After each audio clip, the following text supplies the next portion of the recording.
Craig, I apologize, and all I apologize. It's not the Avatamsaka, it's the Lankavatara. Sorry about that. I actually didn't even notice you said that. Oh, okay. That's a good thing. I'm going to mute myself, Craig. You're gonna what? Mute myself. Oh, okay. All right, am I on?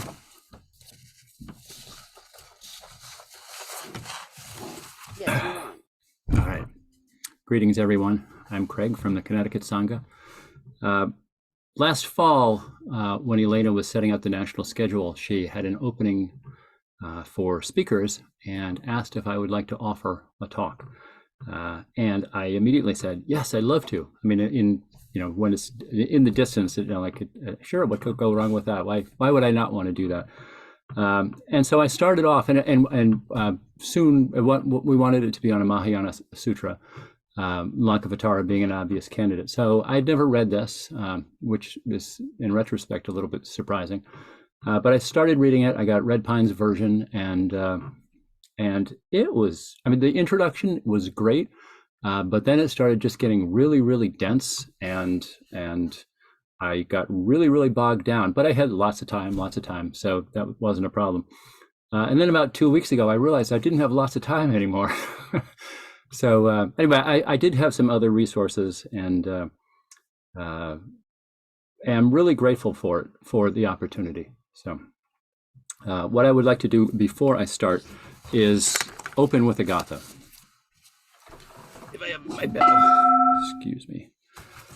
This was a gatha that I first heard from Conrad last September. He used it, and it was very helpful for me.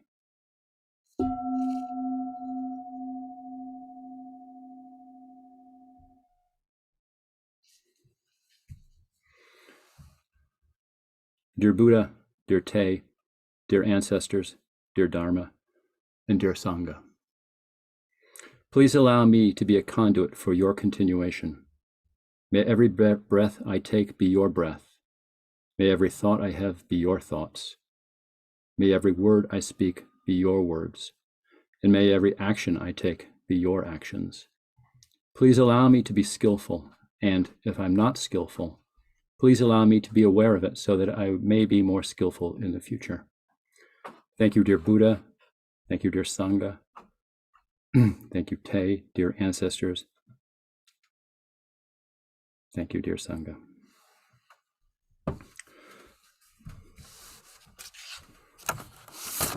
So what I'd like to do in terms of structure, just go through an introduction.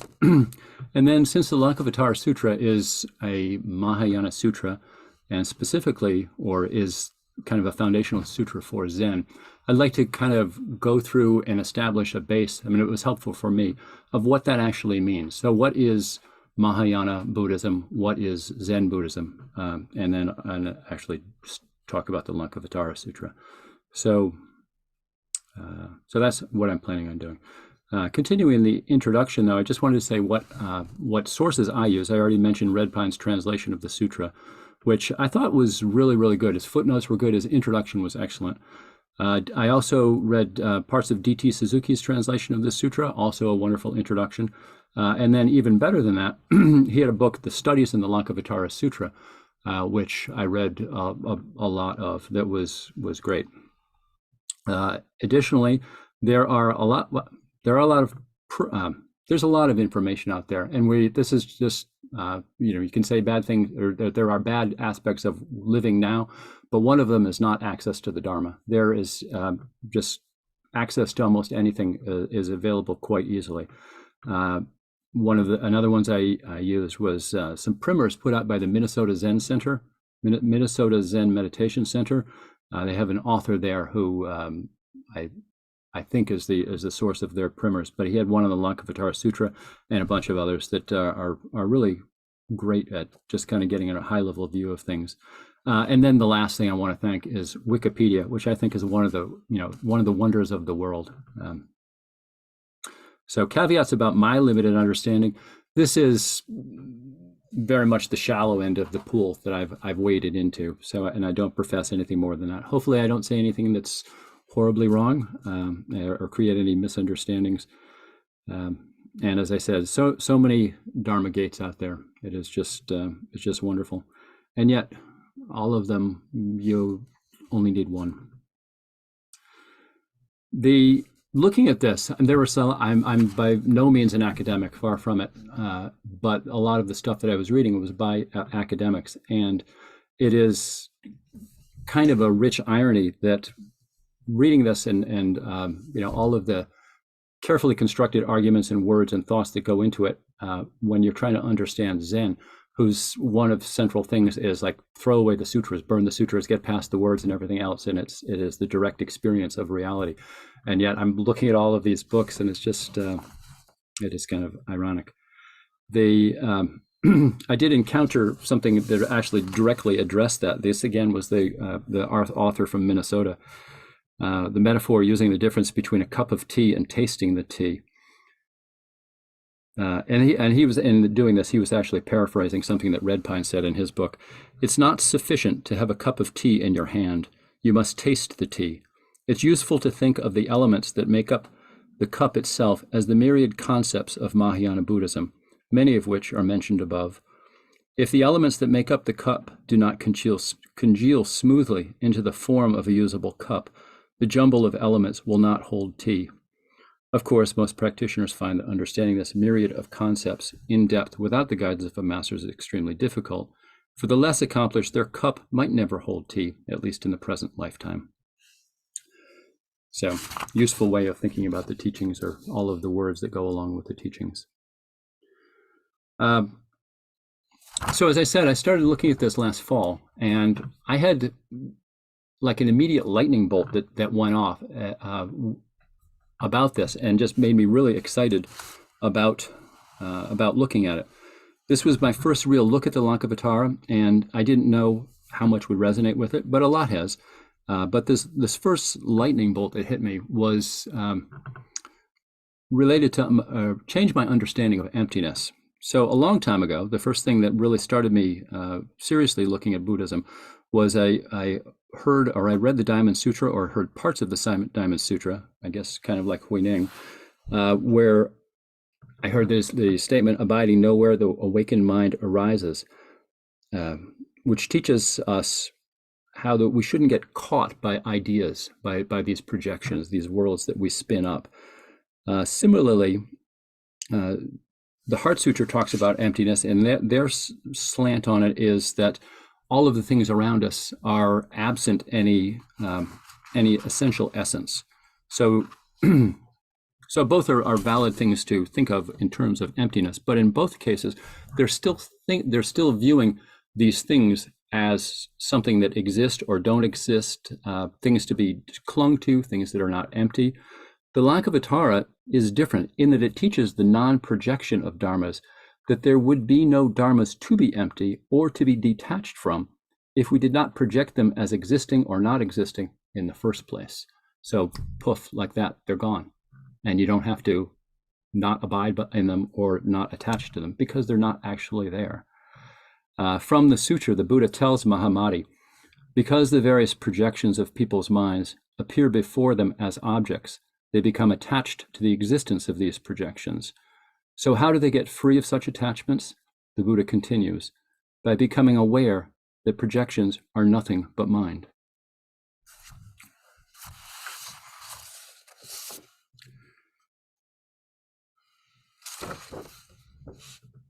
So additionally, why we care about the Lankavatara Sutra, it is a foundational statement of doctrine that helps solidify Buddhism early on, and then later Chan, which gave birth to Zen. It's commonly thought that Zen Buddhism, this was an interesting fact that Red Point pointed out, a little not necessarily arcane, but the idea is that it's commonly thought that Zen Buddhism developed in China, specifically with Bodhidharma coming over and sitting in the cave and then coming out. But the combination of the following facts argue strongly that Zen was present in India before China. The Lankavatara was written in India, and it was a couple hundred years before Bodhidharma was alive. And it contains all of the key elements of Zen, especially focus on self-realization, the ideas contained in Yogacara Buddhism, and the primacy of the Bodhisattva.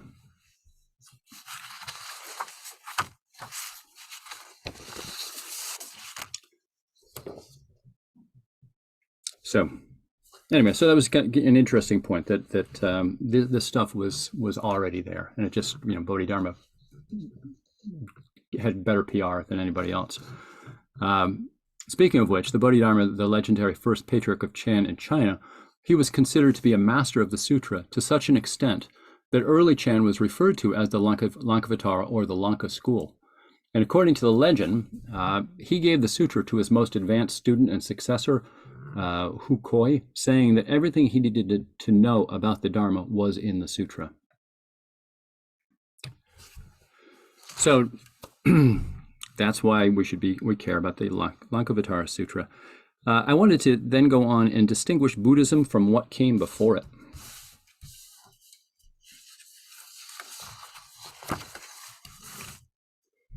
So, I'm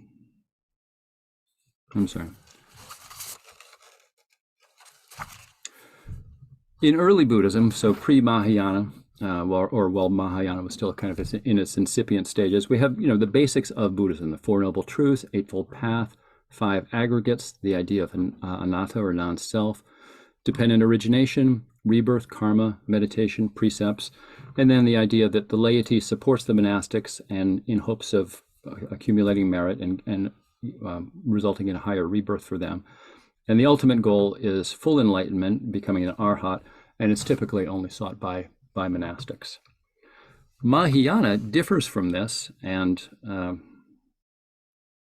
hopefully I get everything that's significant, but it gradually emerged, starting in the 1st century BCE, from within Buddhism by teachers sharing new Mahayana sutras.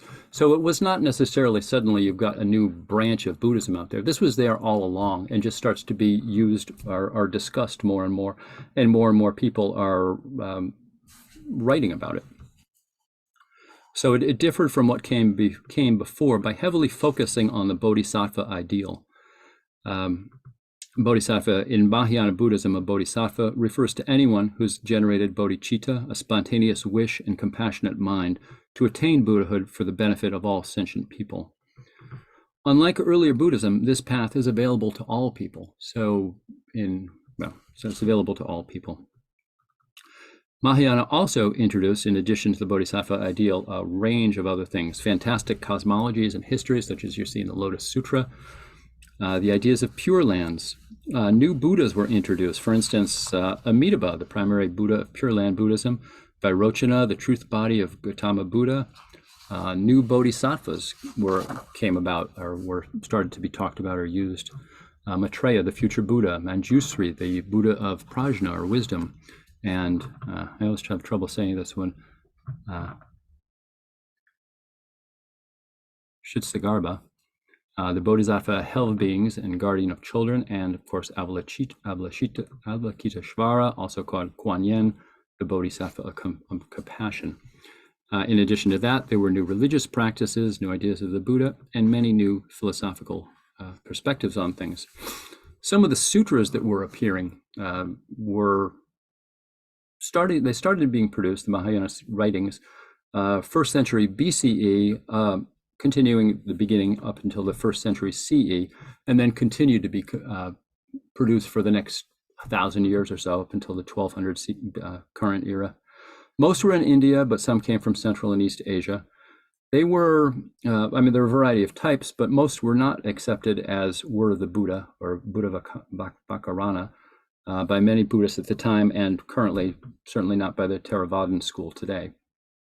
There are different explanations for why supposed teachings of the Buddha were hidden so long. So it's, you read something like the Lankavatara, which was composed 500 years after Buddha's life, as the words of the Buddha. So where were they all this time? Well, it's, we know the answer, that it's not really a question you have to ask. The idea is the intent behind it, and you have to give them a certain literary license to say things.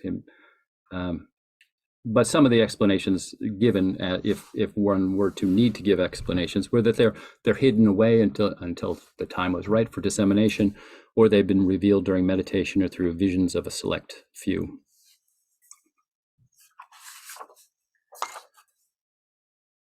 The next thing I wanted to do is just talk about how does Zen differ from Mahayana Buddhism? What is different about it? And there are a lot of differences. Zen Buddhism heavily emphasizes the idea of meditation and mindfulness. And as we probably all know, that the word Chan, from which Zen comes, is derived, and the word Zen, the Japanese version, means meditation. But more than that, meditation is taken to mean something more specific. And Huineng, the sixth Zen patriarch, defines sitting in meditation, or in Japanese would be zazen, as in this teaching, sitting, za, means without any obstruction anywhere, outwardly and under all circumstances, not to activate thoughts of good and evil. Meditation, Zen, is internally to see the original nature and to not become confused. In other words, za is not merely to sit cross-legged, but connotes the cessation of the dualistic or discriminating mode of consciousness. Zen Buddhism de-emphasizes the importance of sutras and mere religious knowledge, and emphasizes the importance of insight that can be gained through meditation and awareness. This type of insight cannot be expressed in words, cannot be written down, can't be carved in stone. Instead, it can only be obtained through Zen, often with the help of an accomplished teacher to guide the way. In Zen, enlightenment is often seen as a sudden transformative experience that occurs when the individual's mind is liberated from its delusions and attachments. And this differs from Mahayana's typically more gradual approach. So this actually, I just need to adjust my camera here.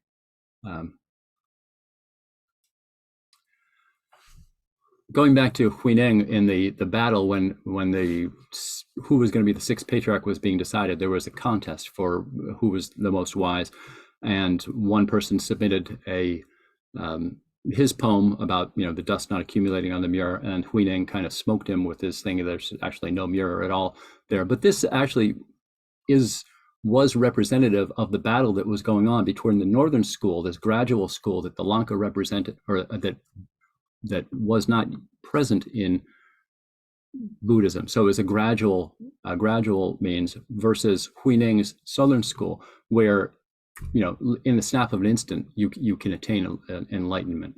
So that is the sudden transformative experience, and that's fundamental to Zen, coming from the southern school. So this understanding of enlightenment, this rapid enlightenment, or sudden enlightenment, is reflected in the Zen concept of satori, which refers to a sudden deep realization of the true nature of reality. Another difference between Zen and Mahayana is in some branches of Zen, especially Rinzai, which coincidentally is what the DTO's branch is descended from, koans are used to inspire insight. And these koans can range from short, seemingly nonsensical riddles to stories with hidden morals and lessons that must be meditated on to be understood. And then you go to see the master, and the master says, no, you're not even close. And you go back and come eventually having some sort of breakthrough where you just kind of transcend the boundaries that you had set up for yourself before. A famous one is, what's the sound of one hand clapping? So another definition, or the last thing I'll say about the difference between the two, is by giving a definition that is attributed to Bodhidharma, which is a special transmission outside the doctrinal teaching, no dependence on letters or words, directly pointing at the mind in every one of us, and seeing into one's nature, whereby one attains Buddhahood. That's the end of the quote.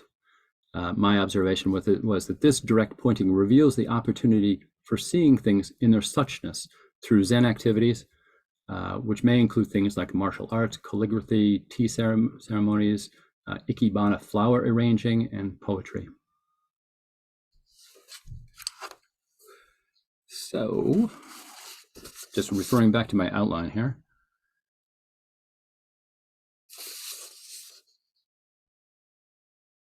Oh, I had other stuff here. So Zen also developed 6th century current era in China from Mahayana, was known there as Chan. It later developed into various sub-schools and branches and spread to Vietnam, where it's known as Tien, Korea, Sion or Son, and Japan as Zen.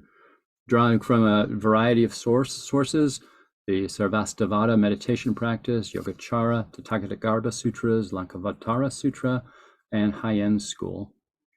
So these had emphasis on Buddha nature, totality, and the Bodhisattva ideal, but then it also drew on the Prajnaparamita literature and Mahayana thought, which were influential in developing the sharp nature of Zen rhetoric. Also greatly influenced by Taoist philosophy, especially Neo-Taoist thought.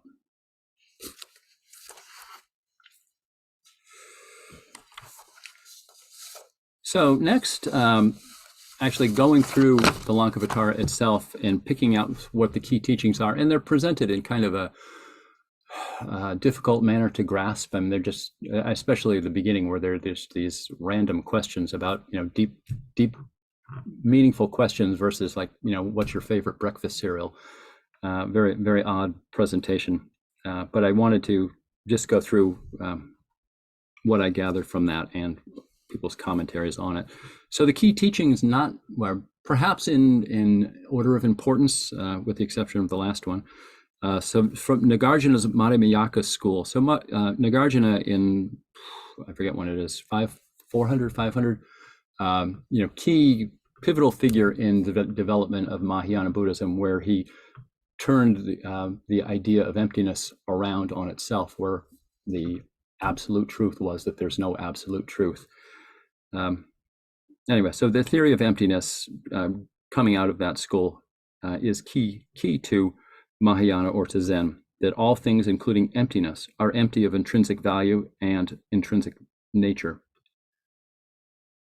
The word there is svabha, which they lack, because they are dependently co-arisen. Then the nature of Mahayana is I like this quote, the destruction of any system and conceptualization whatsoever, including itself. Nagarjuna said in one of his works, The Root Verses of the Middle Way, by the flaw of having views about emptiness, those of little understanding are ruined, just as when incorrectly seizing a snake or mistakenly practicing an awareness mantra. I'm not sure about the awareness mantra, but seizing a snake, I understand. The next topic under the key teachings is Yogacara, also referred to as consciousness only, mind only, Siddhamatra, and Vijnanavada. I apologize for any massacred pronunciations. So Vijnanavada literally means the doctrine of consciousness, flourished in India from the 3rd century to the 12th century. And basically, it is the world and its contents are but manifestations of the mind, or more exactly, one mind, which is interesting. I mean, I think these ideas are present in other schools of thought. And you can say, well, that's silly. If the monk comes up and tweaks my nose, it's going to hurt. So it's not mind only. Certainly there are things out there, but most of what we perceive or construct out of that is things that we bring to it. Yogacara Mahayana was a synthesis that came along maybe 100 years later. So both of those individual things were rivers of thought that flowed through Buddhism from the very beginning. But in the 7th century, Dharmakirti and then Santa Saraskita in the 8th century developed an approach that synthesized the two. And so this, so in Santa Rakit, whatever his name is, Mahayana Larka, that's not how you say that either. But anyway, one of his works, he explains that by relying on the mind only, know that external entities do not exist. And by relying on this, the Mahayana system, know that no self at all exists, even in that mind. Therefore, Due to holding the reins of logic as one rides the chariot of the two systems, one attains the path of the actual Mahayanas. Which I think is just a very poetic way of phrasing it. And it's, I think I was trying to say this before, but these things are not necessarily true, but they're pointing at the truth. And so, to say that nothing exists except mind might not literally be true, but it's also not true. And you can use these as expedient means to get to this intimation of the truth, which may be as close as we can get to it, because it is this non-conceptual thing, and try to verbalize it is not going to work, but you can experience it. The next thing that's significant to Zen is the idea of the two truths: conventional truth, and then their ultimate truth is emptiness. The phenomenal world is limited to the truth. Samvitri satya, which means to cover or to conceal or to obscure. Customary norm-based, agreed upon truth, but ultimately it is a form of ignorance. The highest truth is free from the duality of apprehender and apprehended. From our perspective, the absolute truth is that there is no absolute truth. A quote, which I failed to attribute, is, "Without a foundation in the conventional truth, the significance of the ultimate cannot be taught. Without understanding the significance of the ultimate, liberation cannot be achieved." Another item is the three bodies of the Buddha, the Trikaya doctrine. The Buddha, like all Buddhas, exists in three forms. In its true nature is the truth body, the Dharmakaya, where is the absolute truth, ultimate truth, absolute reality. And then when teaching the Dharma, he takes one of two forms. He can be, when teaching bodhisattvas and supernatural beings, he does so as the Sambhogakaya, the enjoyment body. And when teaching human beings, it's as his emanation body or earthly body, the Nirmakaya. And he does this so that he doesn't scare people. Another very important doctrine is that of non-self. So anatta, which was present in Mahayana by itself, or in early Buddhism also. But at most, you're a manifestation of the mind or mind itself, and that the clinging to the concept of an ego is the cause of suffering. The Tathagata Garbha doctrine is the teaching of Buddha nature. And it is our inherent Buddha nature. All sentient beings have it within them to become the potential of the Buddha. It's the germ of liberation that we all intimately have, but we have simply lost touch with it. In original Buddhism, the seed may have been there, but it was lifetimes and lifetimes away. This doctrine says that it's within reach, perhaps even right now. And then another caveat that you have to keep in mind for all of this, Tathagata Garbha is spoken of as if it were eternal and immutable, but it, like everything else, is empty. They had a section in there also on the use of words and letters in teaching the Dharma, which I mentioned in the beginning. Words and letters and intellectual analysis play an essential role in the rudimentary phases of teaching, but once they've fulfilled their purpose and they're put aside, the transmission ultimately takes place outside of words and letters. So this is the idea of the setting the raft aside after you cross the river.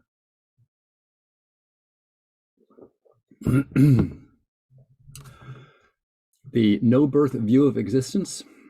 The sutra explains, O Mahamati, it's taught by the Tathagatas of the past, future, and present that all things are unborn. Why?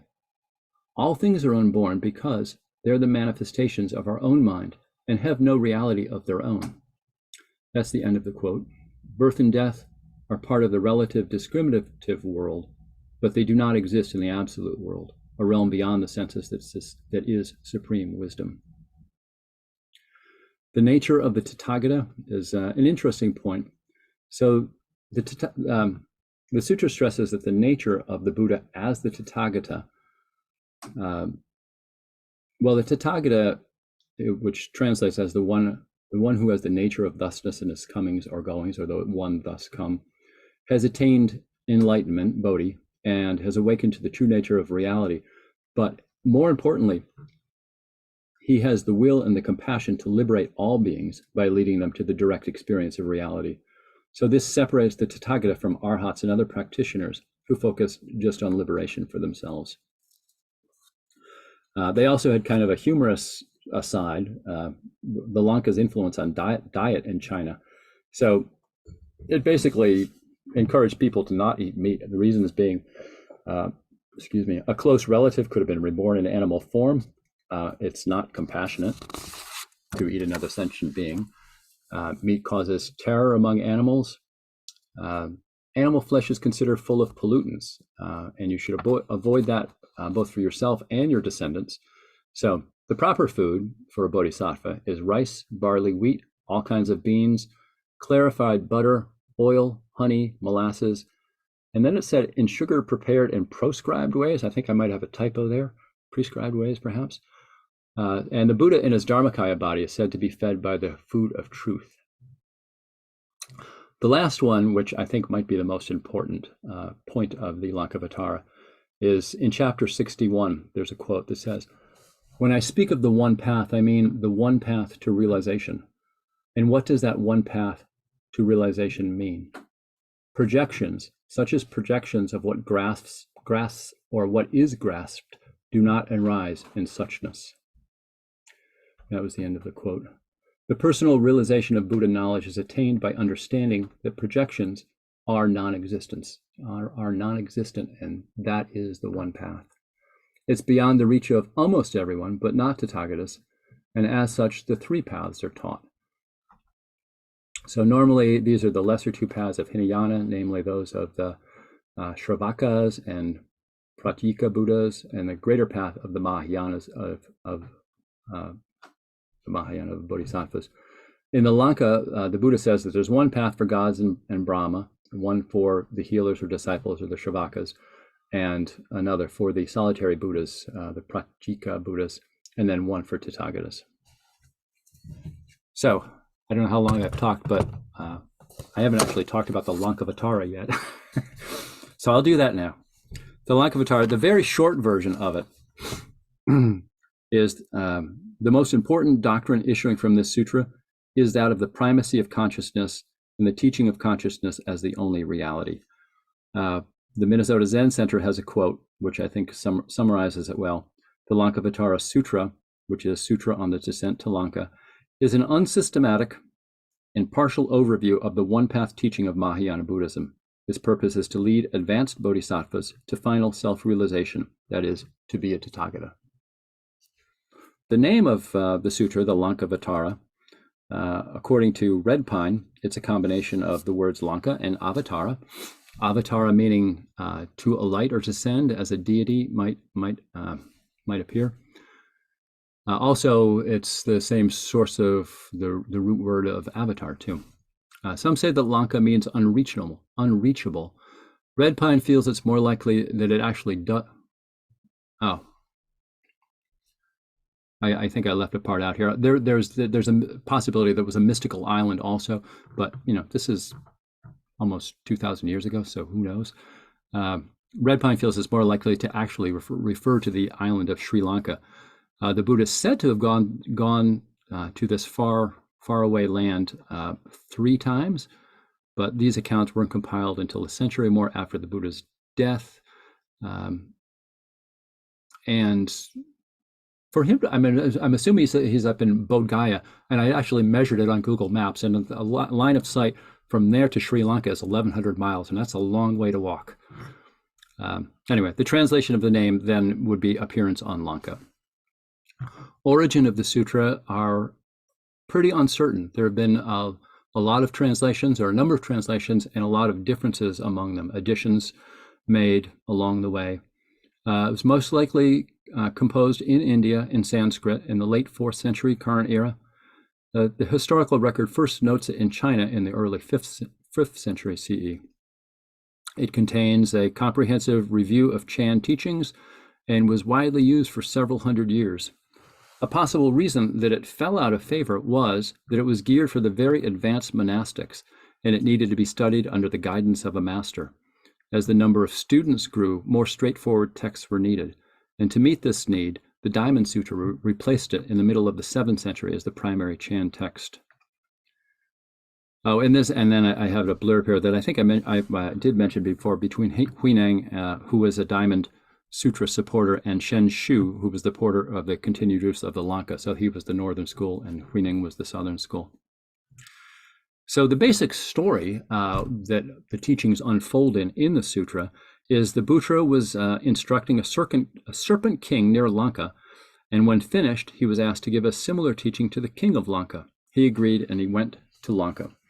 The king asked Mahamati, whose name means great wisdom, who was an eloquent speaker and advanced bodhisattva, to question the Buddha about his beliefs. Mahamati proceeds to do this for the next 200 pages, giving an overview of a version of mind-only Yogacara Buddhism and the core Zen teaching that words alone are not adequate for the transmission of the Dharma. The scattered approach of this questioning and the abundance of contradictions in it may have the value of demonstrating that a systematic classifications of the teachings is to be avoided, as it would likely entrap the reader. So D.T. Suzuki warns us about this. He says, the one most important thing that students of Buddhism have to realize at the very outset of their study is that Buddhism is not a system of philosophy. It has nothing to do with speculations as such, has no intention to present a logically coherent formula of thought. What the Buddhist teaching professes to do is to get us truthfully acquainted with the ultimate facts of existence.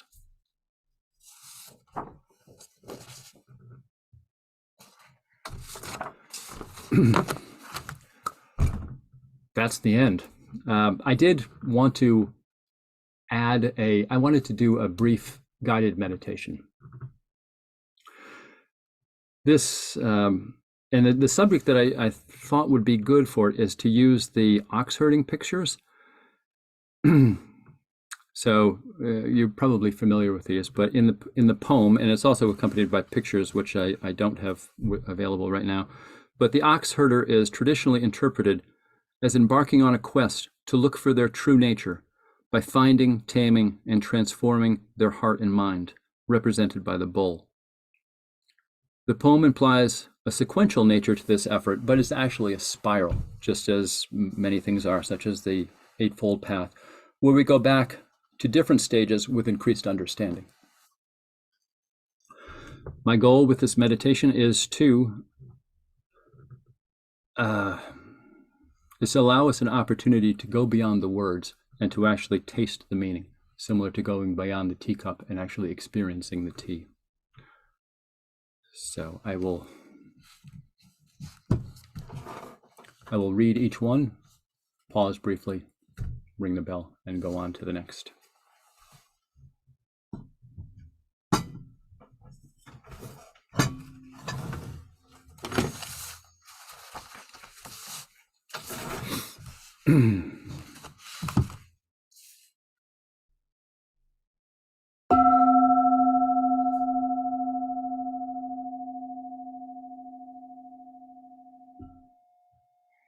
In search of the bull.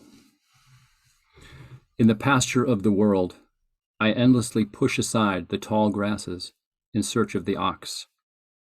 Following unnamed rivers lost upon the interpenetrating paths of distant mountains, my strength failing and my vitality exhausted, I cannot find the ox. In search of the bull.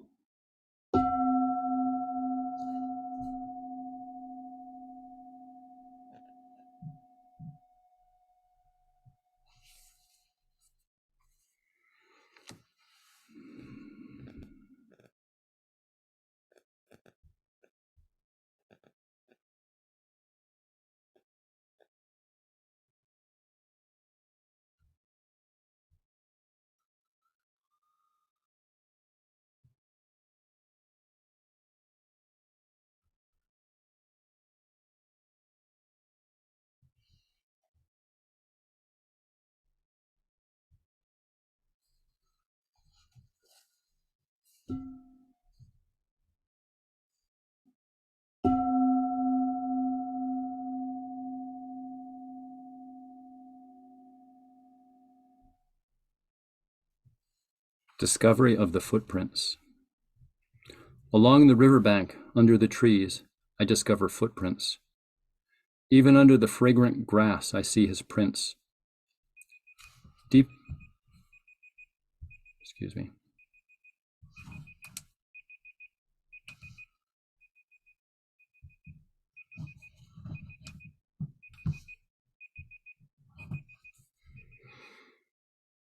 Even under the fragrant grass, I see his prints. Deep in remote mountains they are found. These traces can no more be hidden than one's nose looking heavenward. Discovering the footprints.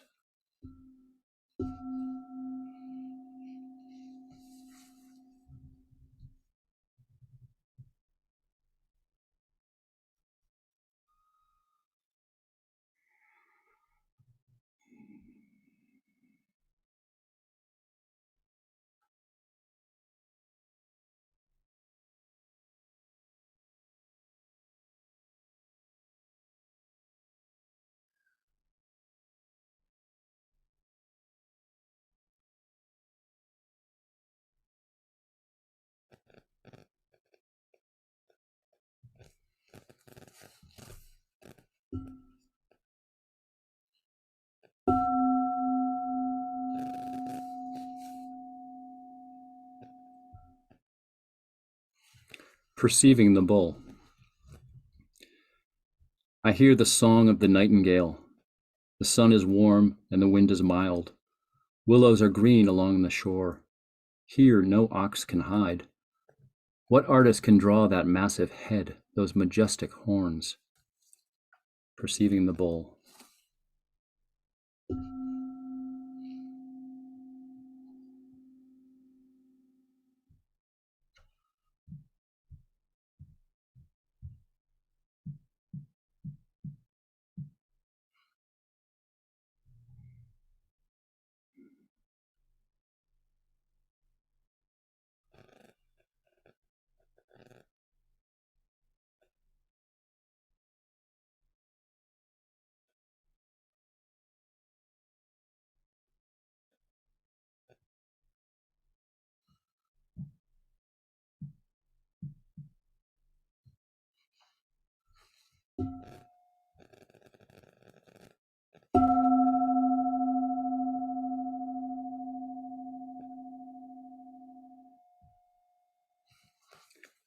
Catching the bull. I seize him with a terrific struggle. His great will and power are inexhaustible. He charges to the high plateau far above the cloud mists, or in an impenetrable ravine he stands. Catching the bull.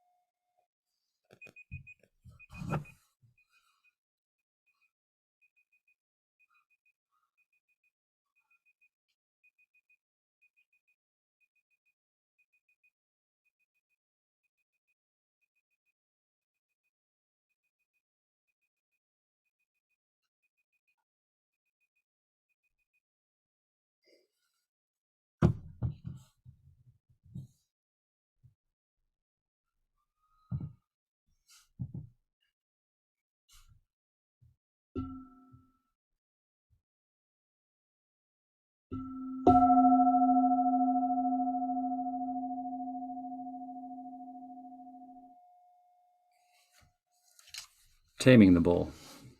The whip and rope are necessary, else he might stray off down some dusty road. Being well trained, he becomes naturally gentle. Then, unfettered, he obeys his master. Taming the bull.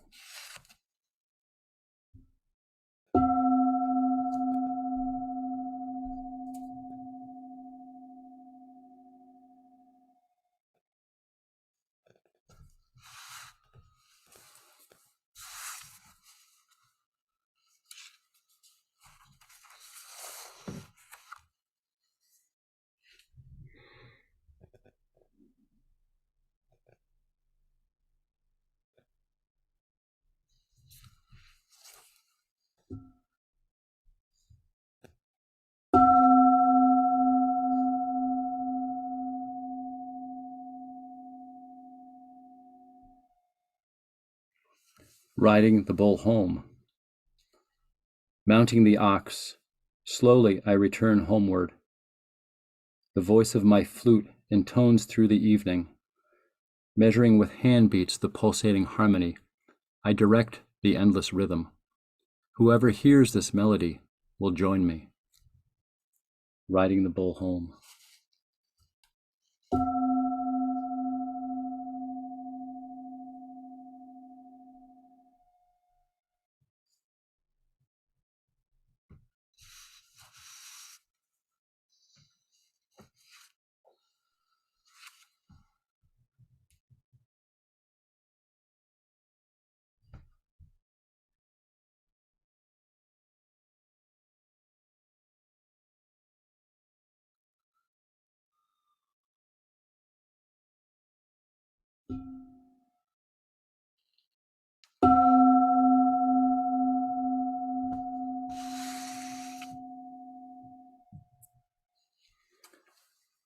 The bull transcended. Astride the ox, I reach home. I am serene. The ox too can rest. The dawn has come. In blissful repose, within my thatched dwelling, I have abandoned the whip and ropes. The bull transcended.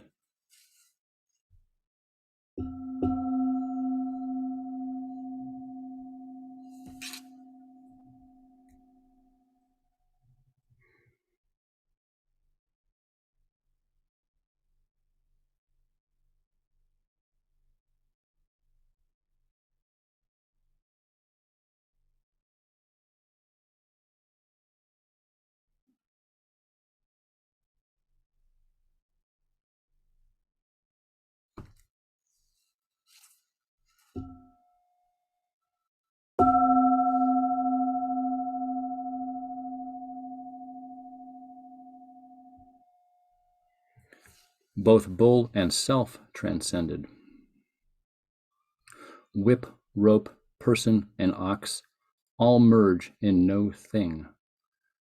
This heaven is so vast, no message can stain it. How may a snowflake exist in a raging fire? Here are the footprints of the ancestors. Both bull and self transcended.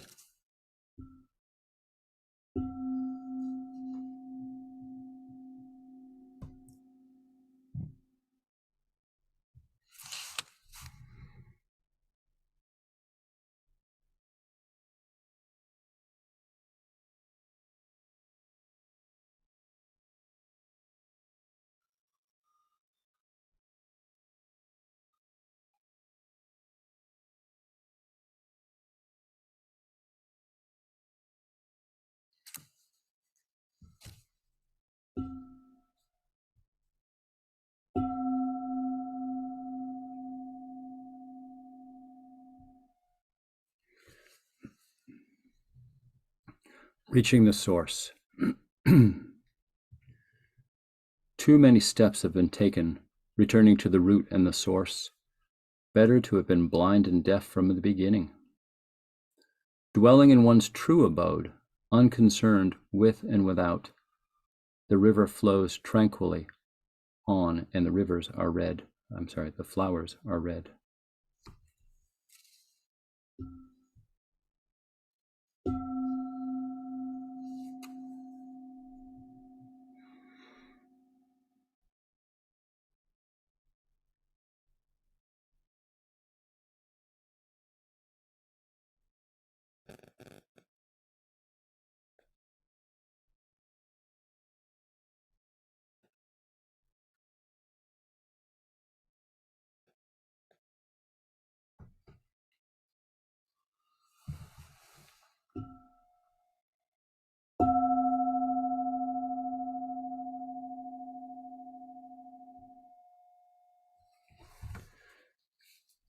Return to society.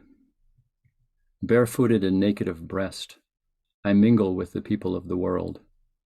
My clothes are ragged and dust-laden, and I am ever blissful. I use no magic to extend my life. Now before me, the dead trees become alive. return to society.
Thank you, Sangha. This was a great opportunity for me. I appreciate the opportunity. Full of gratitude for the Buddha, the Dharma, and the Sangha.